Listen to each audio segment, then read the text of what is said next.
നമ്മുടെ ദേശത്തിൻ്റെ ഒരു ദുരന്തം അത് നേരിൽ കണ്ടിട്ട് വരുന്ന നമ്മുടെ വിശിഷ്ടാതിഥികൾ അവർക്ക് ഈ മൂക്കിന്നി മലയുടെ ഒരു ചരിത്രം അല്ലെങ്കിൽ ഇതിൻ്റെ ഒരു എഴുതപ്പെട്ട ചരിത്രം എന്ന് പറഞ്ഞ് ഒരു ചരിത്രം ഇവിടെ ഇല്ല.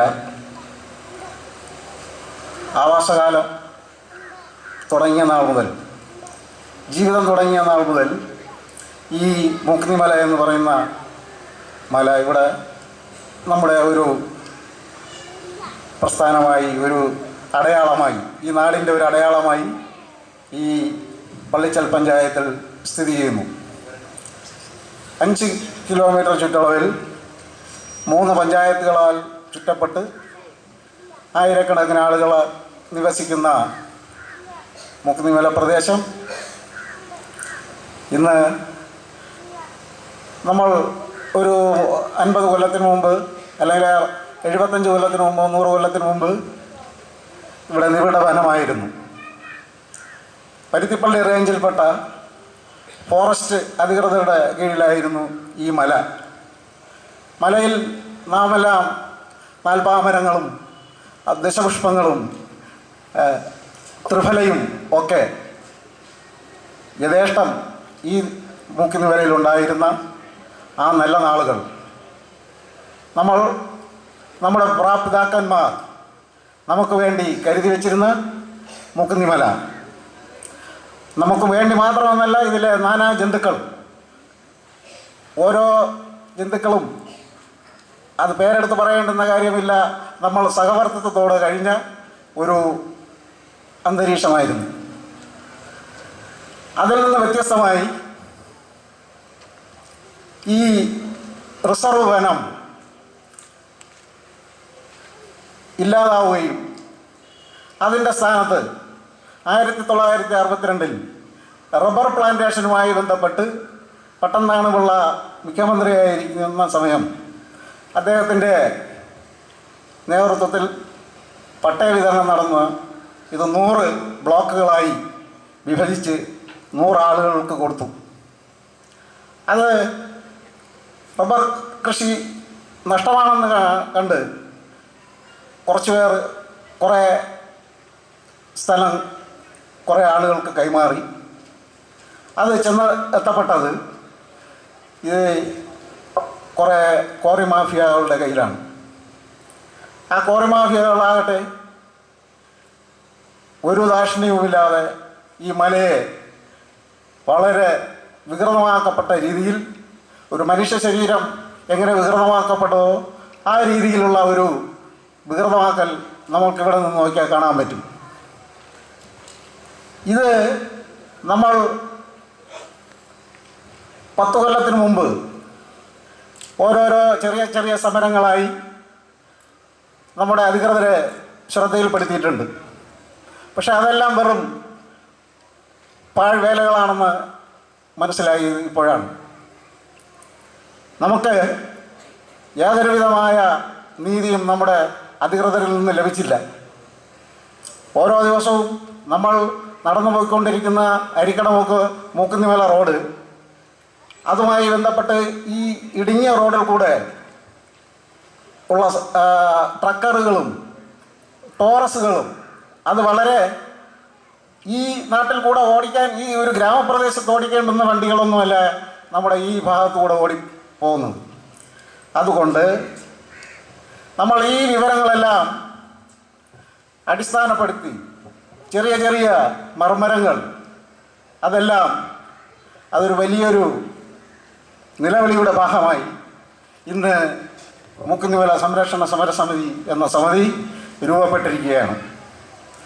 ഞങ്ങൾ ഞങ്ങളുടെ നിവേദനങ്ങൾ, ഞങ്ങളുടെ രോദനങ്ങൾ നമുക്ക് പറയാൻ പറ്റുന്ന നമ്മുടെ ഗ്രാമപഞ്ചായത്തിൽ ഇത് കഴിഞ്ഞ മാർച്ച് 7-ാം തീയതി, ഈ മാർച്ച് 7-ാം തീയതി നമ്മൾ വളരെ വലിയൊരു ബഹുജന കൂട്ടമായി പഞ്ചായത്തിൽ അറിയിപ്പ് കൊടുക്കാൻ വേണ്ടി പോയപ്പോൾ പഞ്ചായത്ത് നമ്മൾ വളരെ നിഷേധമായ ഒരു നിലപാടാണ് നമുക്ക് ലഭിച്ചത്.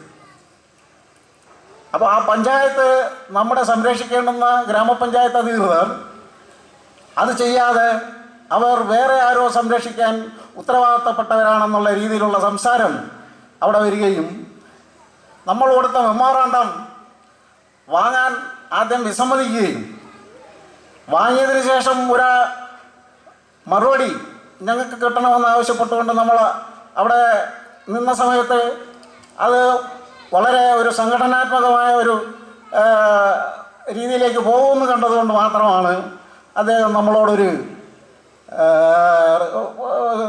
വാക്ക് സംസാരിക്കാൻ വേണ്ടി പുറത്തേക്ക് വന്നത്.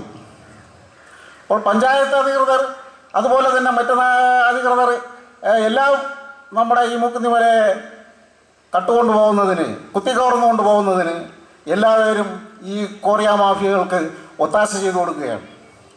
ഈ കോറിയ മാഫിയകൾ അതിനുശേഷം അവരുടെ തൊഴിലാളികളെ അണിനിരത്തിക്കൊണ്ട് ഈ പഞ്ചായത്തിൽ ഒരു ധർണ നടത്തി. ആ ധർണയിൽ അവർ എല്ലാ കാര്യങ്ങളും നമ്മൾ അടിവരയിട്ട് പറഞ്ഞിരുന്ന എല്ലാ ഡിമാൻഡുകളും അവരെ ഡിമാൻഡുകളായി വീണ്ടും അവതരിപ്പിച്ചു. അത് ഇങ്ങനെയാണ്: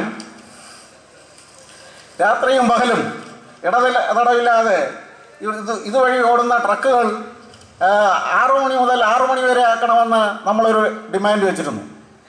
അത് അവരുടെ ഡിമാൻഡായി മാറ്റിക്കൊണ്ട് അതുപോലെ തന്നെ ഈ ട്രക്കുകൾ പൊടിയും അതുപോലെ പാറപ്പൊടിയും കരിങ്കല്ലും കൊണ്ടുപോകുമ്പോൾ അത് മൂടിക്കൊണ്ടുപോകണമെന്ന് നിയമത്തിലുണ്ട്.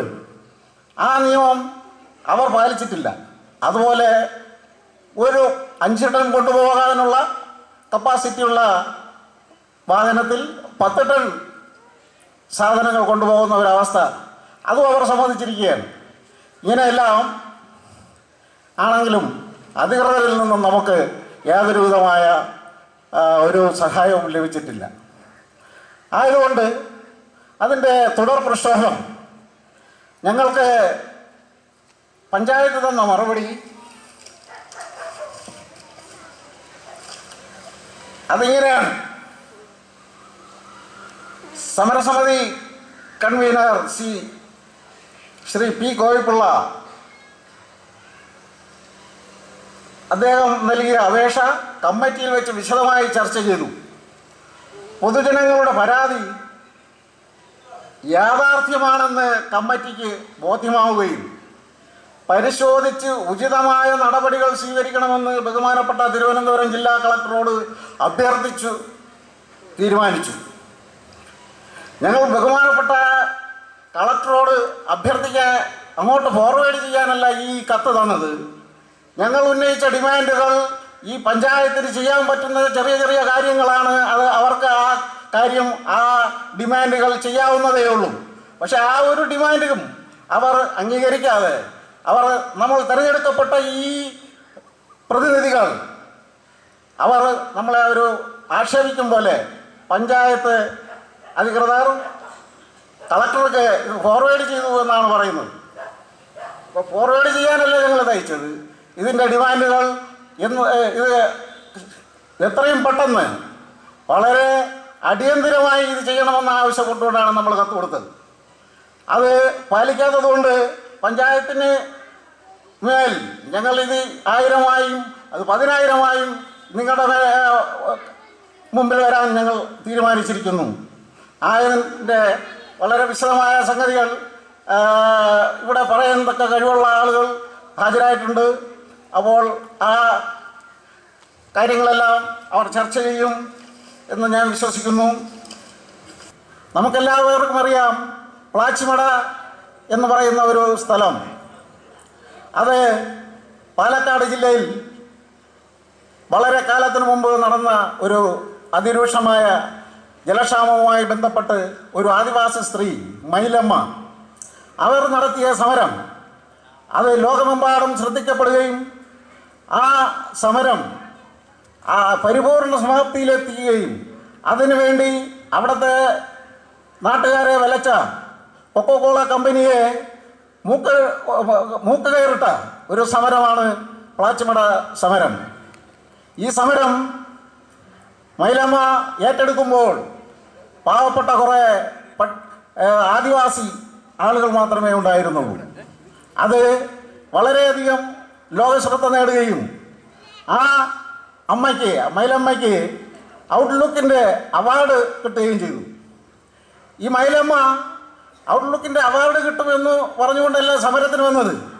തൻ്റെ നാട്ടിലെ ഈ ദുരിതമനുഭവിക്കുന്ന വെള്ളം കിട്ടാതെ ചുമട്ട് വെള്ളം കൊണ്ടുവരാൻ 4-5 കിലോമീറ്റർ പോകേണ്ടുന്ന ഒരവസ്ഥ, തങ്ങളുടെ കിണറുകളിൽ വെള്ളം വറ്റിപ്പോകുന്ന ഒരവസ്ഥ, അതിനെതിരെ സമരം സംഘടിപ്പിച്ചുകൊണ്ട് ഈ ലോകം മുഴുവൻ ശ്രദ്ധ നേടിയ ഒരു സമരമാണ് പ്ലാച്ചിമട സമരം.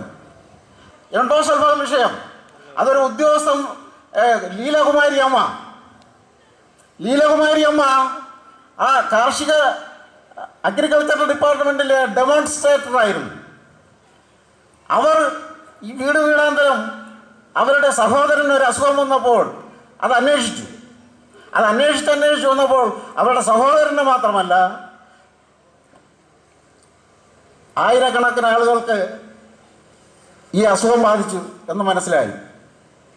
അതിൻ്റെ ഫലമായി അവിടെ ഉണ്ടായിരുന്ന ഉദ്യോഗസ്ഥ ലീലകുമാരി അമ്മ തൻ്റെ ഒരു ശമ്പളത്തിൻ്റെ ഒരു വിഹിതം വാങ്ങിയാണ് ബഹുമാനപ്പെട്ട കേരള ഹൈക്കോടതിയിൽ കേസിന് പോയത്.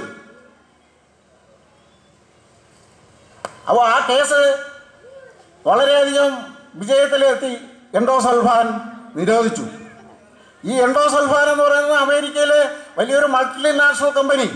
ഈ മൾട്ടിനാഷണൽ കമ്പനിയെ വളരെയധികം ചെറുത്തുനിൽപ്പിലൂടെ വളരെയധികം സഹന സമരത്തിലൂടെ ഇവിടെ നിന്ന് വായിപ്പിക്കാമെങ്കിൽ ഈ കോറിക്കാരൊന്നും ഞങ്ങൾക്ക് യാതൊരു പ്രശ്നവുമല്ല. അവരെ നാളെ നിങ്ങൾ ഇവിടെ ഒന്ന് പോയേ പറ്റൂ. ഞങ്ങൾ ഒന്നായി മൈലമ്മ പറഞ്ഞതുപോലെയും ലീലകുമാരി അമ്മ പറഞ്ഞതുപോലെയും ഞങ്ങൾ ഒന്നായി പറയുന്നു, നിങ്ങൾക്ക് നാളെ ഇവിടെ ഒന്ന് പോയേ പറ്റൂ. നിങ്ങളുടെ കുഴലൂത്തുകാർ എന്തൊക്കെ കിംവദന്തികൾ പറഞ്ഞാലും നിങ്ങൾക്ക് പോയേ മതിയാവൂ. അതിനുള്ള പ്രാരംഭ പ്രവർത്തനങ്ങൾ, അതിൻ്റെ പ്രാരംഭ നടപടികൾ ഞങ്ങൾ ആരംഭിച്ചു. അത് ആ പ്രസ്ഥാനത്തിൽ അത് 100ആയി, അത് മൈലമ്മ 100,000 വരുന്ന ഒരവസ്ഥയാണ് ഞങ്ങൾക്ക് കാണാൻ കഴിയുന്നത്. ഇതിൽ നിന്ന് ഞങ്ങൾ പുറകോട്ടില്ല, മുന്നോട്ട് തന്നെയാണ് എന്നുള്ള കാര്യം ഉറക്കെ പറഞ്ഞുകൊണ്ട് ഞാൻ നിർത്തുന്നു. നമസ്കാരം.